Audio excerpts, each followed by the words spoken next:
Hi everyone, I wanted to give you a quick overview of Google Classroom because we are going to start using that instead of Seesaw. Seesaw was having them have to sign out between each class, and then they weren't able to sign back in until they were back in the classroom. So I wanted to be able to assign guided reading books and maybe some outside practice work that you guys could do at home, and so this is an easy way for them to do that.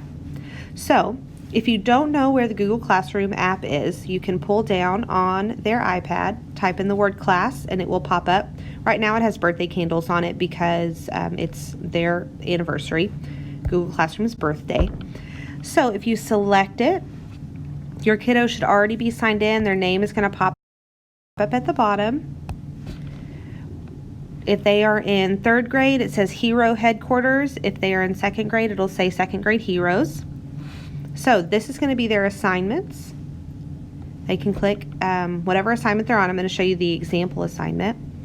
So it's going to have the title, how many points it's worth, the due date. They can add a class comment if they need some help or if they think it's fun and they want to tell me about it. That's totally fine. It'll have the directions. It'll also have any attachments that I leave. So if I leave them a video to watch or a paper to read or something like that, that will be in attachments. Now their work is actually down at the bottom. So if you press that arrow that's pointing up, it will come up and you will see whether it's a book or a PDF or whatever. So I put their books on slides so they're able to look at them and manipulate them, unlike a PDF. So for guided reading, and for really any of the assignments, they have a few options. So they can hit the pencil and they can edit right from here. So your options are the selector tool, which really doesn't help us in any way on this, an eraser, a pen, a marker, a highlighter, and then to type text. That's all at the bottom. So it's important for their iPad to be in portrait mode instead of landscape so that they have all of the functions and can still see the entire book. So they'll go through and they'll read their book. Read. All right, at the end, they are going to see an activity, the last page.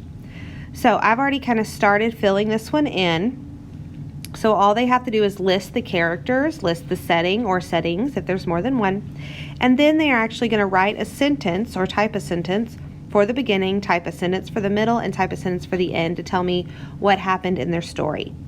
So once they do that, so they hit this, the A down at the bottom, and they're able to type in exactly what happened.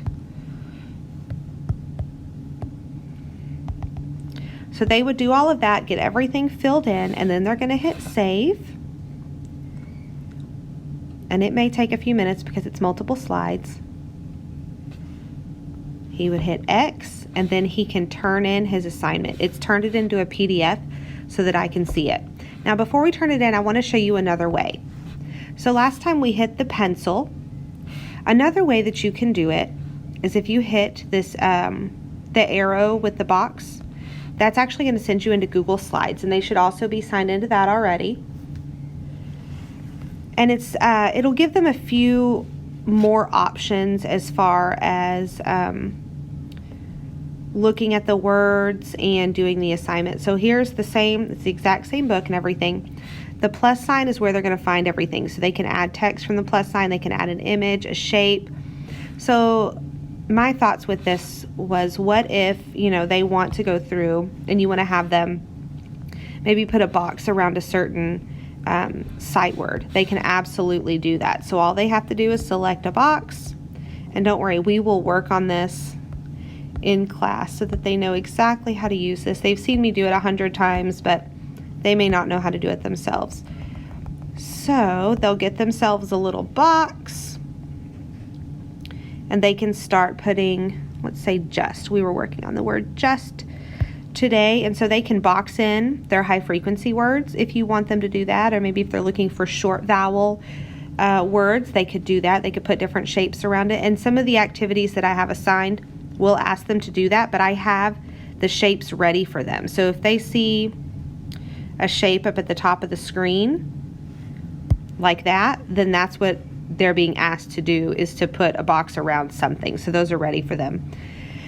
So they will get their assignment done. Same way, then they will just hit back, go back to classroom. Same thing, they're going to hit the X, and then they're going to hit turn in, turn in.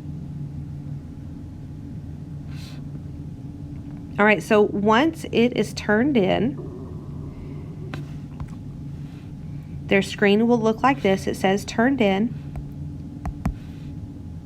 They're able to go back and look. So if you're like, oh, I want to see if you did your work, you're able to click on the PDF version or the Google Slides version. Then they'll go down and they can get out of the assignment to go back to see what else they need to do.